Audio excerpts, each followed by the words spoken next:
10 tonne there. The fat truck went off the fat bloke went off the back deck with probably 9 tonne.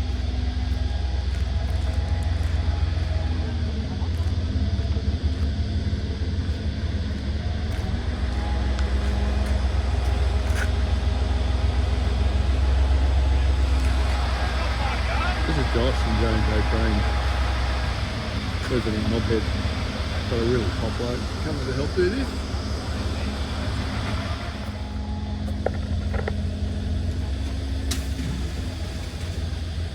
Oopsie. Oh well, I didn't see that. Anyone see that? No, we didn't see that one.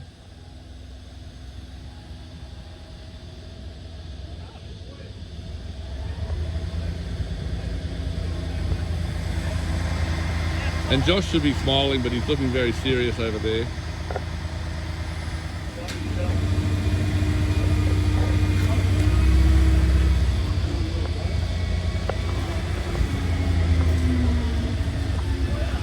Oh yeah! A bit of boom deflection there.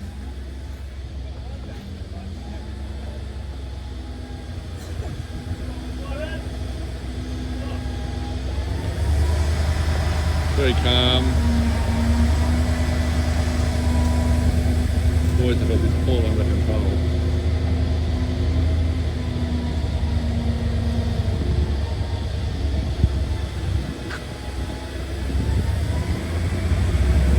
Going over there.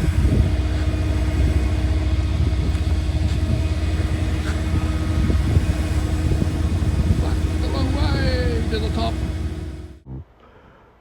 See a bit of the bottom of the boat before it gets to hit the ground.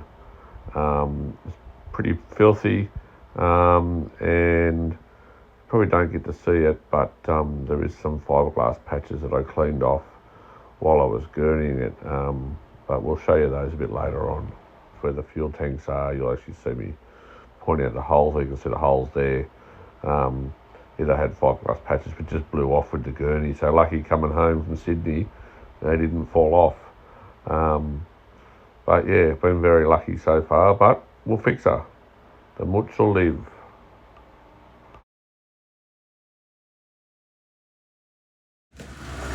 So finally on the stairs, sitting down on the blocks of wood. I've given it a bit of a gurney. The barnacle with it. Oh, yeah.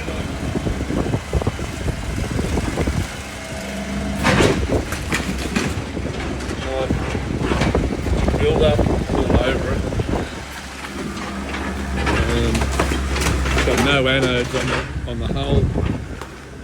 Just pretty, as you can see, like the electrolysis is giving a hard time, but this is obviously a pretty previous nasty thing. It looks like it's in the rear fuel tank. The rear fuel tanks are here on both sides.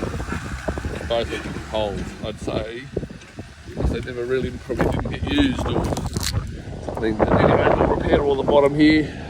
Corner. It's all pretty sad there. But the steel is steel, we can repair it. A lot of this just seems to be just shitty bubbled up rust electrolysis. So we better clean that up and it won't be too bad. And we'll sandblast and paint the little bugger. It'll be lots of fun. Poor little Mooty. Oh, well, this is what I blasted off the bottom. This is the fiberglass. So, really not stuck well over some holes. Pretty dangerous. Like, just smooth as there's no another. I just poked right through the hole. Same here. I drove this boat back from Sydney Harbour, so 5 hours, and I've been floating in the harbour for I'm not sure how long, but certainly whoever had it prior to the previous owner really didn't show it some love. They were death defying with steps, because you can see this is all just smooth. You can see the bit of glass still here. So basically the gurney just went under the edge of it and lifted it all off. Like, it was really quite easy. I didn't get to video it, but you can see they've just polished it back. Haven't even left something for it to bite into. It's pretty bad, but anyway, we'll repair these nice little corners. This is the fuel tank corner here. Clean that all out. I've got some steel up there to cut some plates to go across the bottom. Hopefully, probably start from around the corner. Start from around there, come around along the bottom. A few of these little craters will probably just plug out.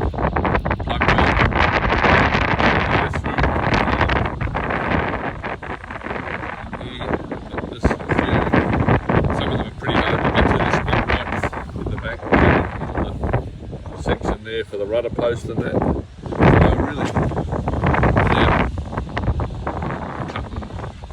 cutting rudder post supports and whatever. I think the easiest thing to do is just plug all that down.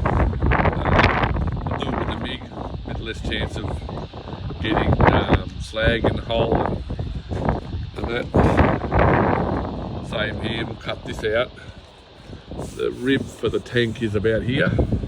We'll actually sort of look across and there's a bump there in the boat. You can sort of, we can't see it, but that's where the wall of the tank is. So we'll cut it to there, cut it to just before the wall, and then make it come down to the corner. The bottom sheet's pretty eaten away back there, so I'll probably cut the bottom sheet back and put a piece in across the bottom as well.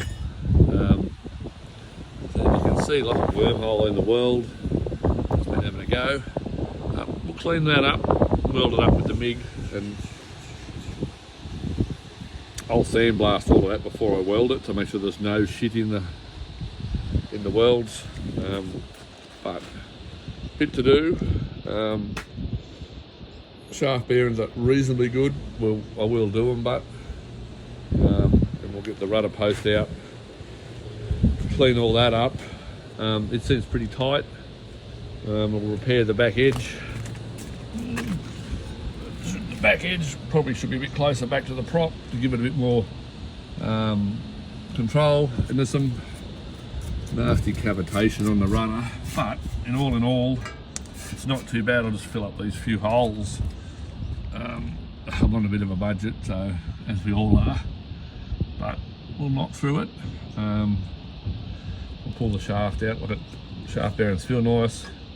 It is an oil-filled tube, so we'll probably have to drain the oil out of it. Yahoo! But we'll weld up this as well. Probably might even just hard face that with some hard facing rods in there. Grind it all out nicely, put a nice V in there, and then hard face it with some hard facing rods so the top, the cavitation that happens from the prop chucking water past it. As you can see, there's the prop winds past, it'll be just chucking water at it, so it is hard on it.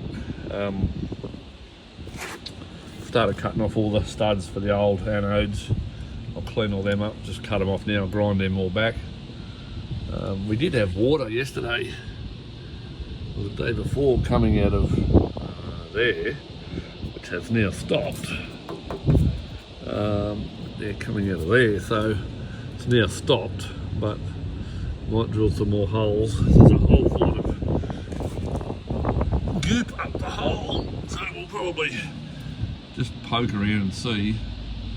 I'm not sure, it sounds hollow in there, so I think there's just a bit of goop in the bottom, and clean all that out. But yeah, that was really weird. There was water coming out. Now after I ground it up and cleaned it, it stopped, so we'll try and knock that circle out. But this is a tube, runs to the front engine room from the rear fuel tank, so fuel drops into it and fucking runs along there. So we might do something with that because I want to use the rear tanks. I'm not sure how good it is from the inside either or, so I might cut it off and put a stainless tube along, push it back up through the floors, and then put an angle line cover over it, and so it's protected, or something either side, just so it's protected from getting buffed.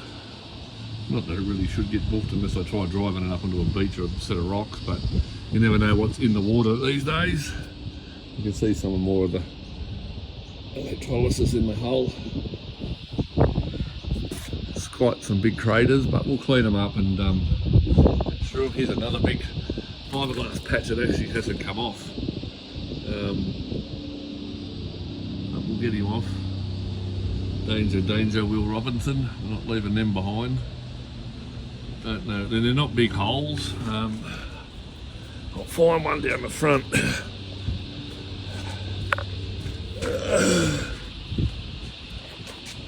There's was one patch. Actually wasn't a hole, but they've just glassed over it, over the cavitation marks in it. And same with this one here. They just glassed over, but here's a hole. Like, there's good material out here. Why not core it out, put a round plug in it and weld it back in. Same here. Not a lot of hard work to repair that.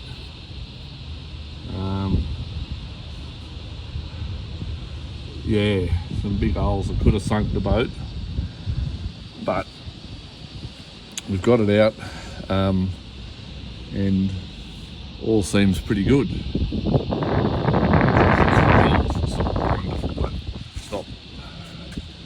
There's the other big hole. So the repairable holes. Can't put doublers on, boats in survey, which is fine, so we'll repair them properly. We'll cut it, we'll drill it, we'll core it out. Probably use a rotor broach type drill to get a nice round hole, and then we'll get them, I'll buy a whole lot of round discs to suit the holes and plug weld away. Anyway, the dog wants to play ball, so anyway, I'll get a bit more done, and so today is probably going to chop away at getting we'll get the exhaust out. This is the old wet exhaust. I've just ground the welds off the outside and cut the last bit back. Stainless tube through to a Vetus. Stuck a muffler doobie in there. So that's all going to go. I'm going to put dry exhaust back on it. Boat originally had a dry exhaust, but also there's no room for my oversized rear end to fit between in here, inside in there, to get in there to get the tank cover off, to get inside the tank and have a good look, and to clean it. And I want to dry exhaust. I'm just not a big fan of the wet. They are quieter and everything, but I don't know. It's just my personal preference. I like the dry exhaust. This engine suffered from water in it at some point, and maybe that is why, because of the wet exhaust. So we will we're going to delete that, and I've seen it before. I had jobs recently where someone had started their engine with their wet exhaust system plumbed up, boat pointing nose hill, and all the water after they turned it off stopped and ran back inside the engine and locked it up. We won't mention any names, but good friend of mine, so yeah. But we'll get through and we'll knock some more out. We'll put some new, not sure what I'm going to put in there for a sound or anything yet, so but I'll do all that at the same time. And we'll have the heat exchanger. The engine's about here, so I'll have a heat exchanger outlet out through the side here. My bilge pump outlet's on the other side, so there's no bilge pumps in each locker. It's an old chest type system with pipes running through. I'll video a bit later on, and I'm going to put individual bilge pumps in each locker. The front has a big bulkhead up in here. Can't quite see it where the welds are, but there is a big bulkhead in the front here. That's the floor of the chain locker there. And then there's a bulkhead in here, and there's also another bulkhead here, back about here. So the watertight bulkheads for crash bulkheads. So I'll put a bilge pump in the front as well, but it's dry as, so I'll get there. It just looks worse than what it is. I'm hoping. This nasty looking, horrible looking rust here, you can see it looks really bad, but when I hit it with a gurney, it ends up like this. So it's just sort of, it's the old rust that multiplies tenfold. But hey, and we'll cut all the railing will come off there all rotten. Some of it is stainless, some of it's not. So whatever's not stainless I'll cut out and replace.